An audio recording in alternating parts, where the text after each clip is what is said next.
Hello' everyone, পুনৰ স্বাগতম জনাইছোঁ DJP all in one tailoring চেনেলৰ 108 নম্বৰ ভিডিঅ'টোলৈ।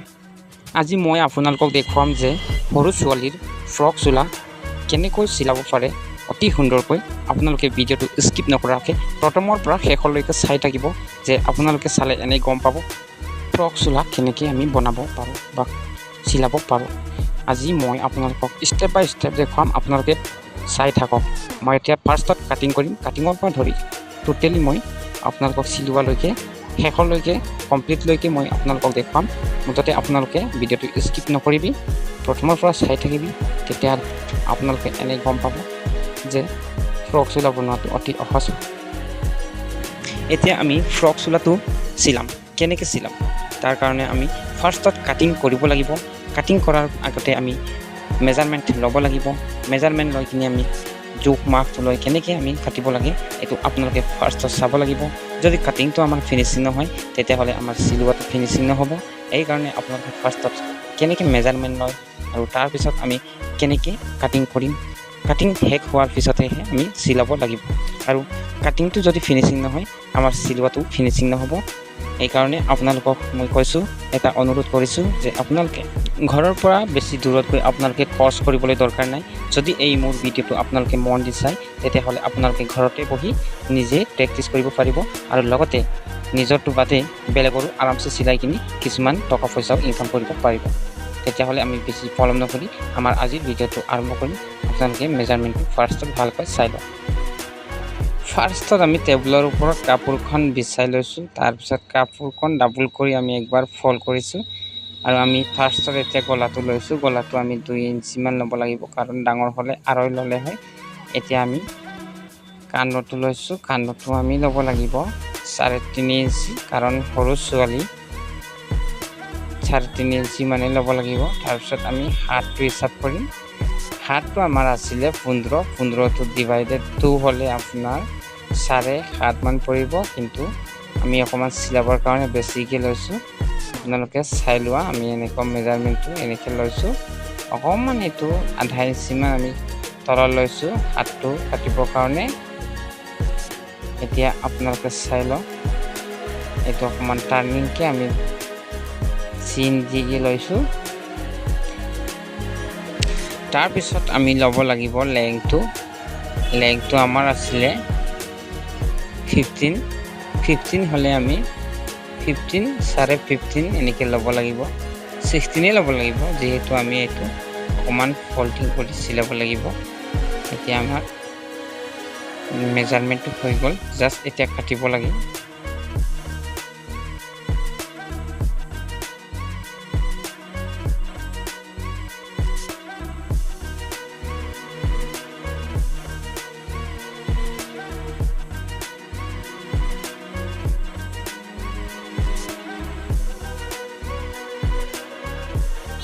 যিহেতু এতিয়া আমাৰ আগফালৰ আৰু পিছফালৰটো দুয়োখনেই হৈ গ'ল, এতিয়া আমি হাতটো আছে, তাৰপিছত কোচ লগাব লাগিব। আমি কোচটোৰ কাৰণে আগতীয়াকৈ এইটো কাটিং কৰি ৰাখিম। তাৰপিছতে আমি যাতে চিলাওঁতে আমাৰ অসুবিধা নহয়, টাইম লোকচান নহয়, তাৰ কাৰণে আমি কোনটো ক'ত কোচ কিমান দিব লাগে এইটো আমি আগতীয়াকৈ আমি কাটি লৈছোঁ। আমি এইটো কোচটো এনেকৈ দিব লাগিব। আপোনালোকে চিলাওঁতে এনেই দেখিবলৈ পাব এইটো কিহৰ কাৰণে কাটিছে আৰু কোনটো কোচ ক'ত কেনেকৈ লগাম। তাৰপিছত আহিলে আমাৰ হাতটো আমাৰ বেছি নহয়, হাফকৈ চিলাই দিবলৈ কৈছে। তাৰ কাৰণে আমি হাতটো লৈছোঁ 7 মান লৈ কিনি অকণমান বেছিকৈ লৈছোঁ 1 ইঞ্চিমান, কাৰণ যিহেতু আমাৰ এইটো চিলাওঁতে অকণমান লাগিব, এইটো ফল্ড কৰি চিলাব লাগিব। তাৰ কাৰণে অকণমান বেছিকৈ লোৱাটো আমাৰ কাৰণে ভাল। বেছি হ'লে আমি কাটিব পাৰে, কিন্তু কম হ'লে আমি কাপোৰটো জোৰাব নোৱাৰে। তাৰ কাৰণে আমি অকণমান বেছিকৈ লৈছোঁ। এইটো হ'ল আমাৰ হাতটো। তাৰ নেক্সট এতিয়া আমি কোচটো কাটিলোঁ আৰু একটা কোচ আছে, এইটো হাতৰ মূৰত আমি এইটো কোচটো দিব লাগিব।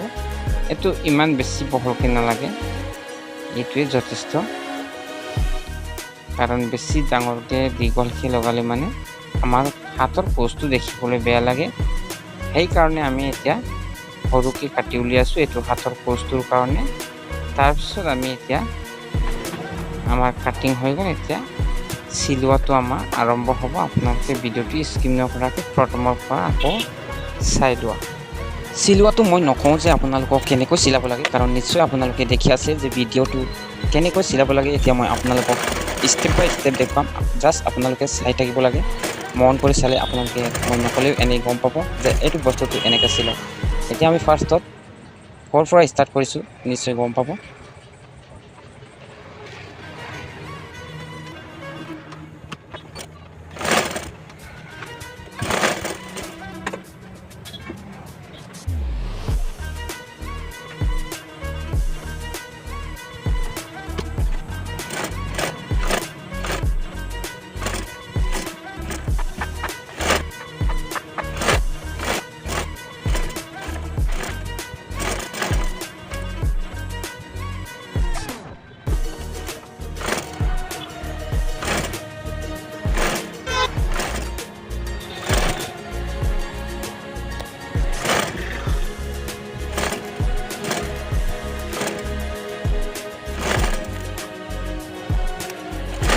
এইটো হ'ল আমাৰ আগফাল আৰু পিছফালতো এইটো আমাৰ জইন কৰা হৈ গ'ল। তাৰপিছত এতিয়া আমি এইটো জইন কৰি আপোনালোকক দেখুৱাম যে তাৰপিছত তাৰ নেক্সট আমি কিটো চিলাম।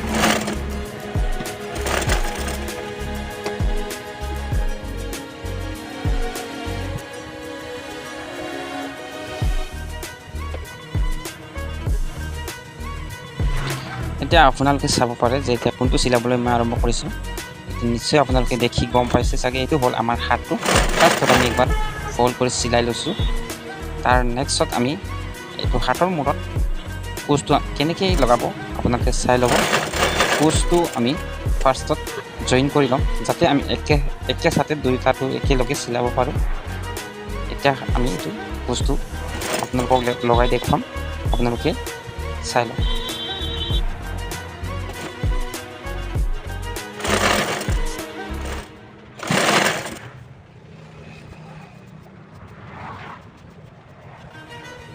এতিয়া আমি কোচটো চিলাবলৈ আৰম্ভ কৰিছোঁ। কেনেকৈ কোচটো লগাই আপোনালোকে চাই লওক।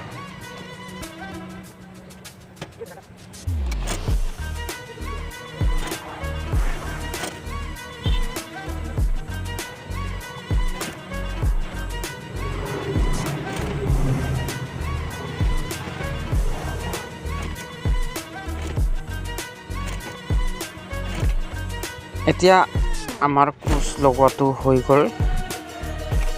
এইটো কোচটো লগোৱাৰ পিছত আমি হাতটো কেনেকৈ ফিটিং কৰিব লাগে এইটো আপোনালোকক মই দেখুৱাই আছোঁ। তো কোচটোৰ ওপৰত আমি ডাবল চিলাই কৰিছোঁ, যাতে আমাৰ দেখিবলৈ ভাল লাগে।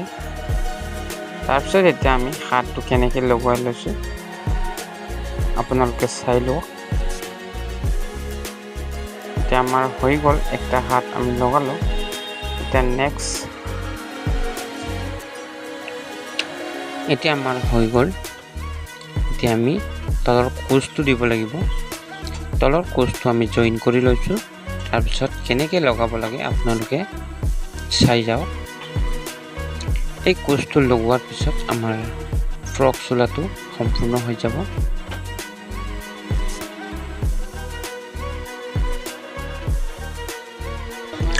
এই কোচটো লগোৱাৰ পিছত আমি মাজত এটা ইলাষ্টিক লগাম, যাতে আমাৰ ফ্ৰক চোলাটো দেখিবলৈ ভাল লাগে।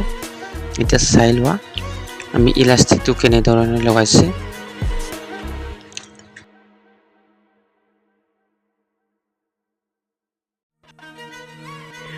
বন্ধু বান্ধৱীসকল, ইতিমধ্যে আমাৰ ইলাষ্টিক লগোৱা হৈ গ'ল। তাৰপিছত এইটো জইন কৰি আমি এতিয়া আমাৰ ফ্ৰক চোলা কমপ্লিট হৈ গ'ল।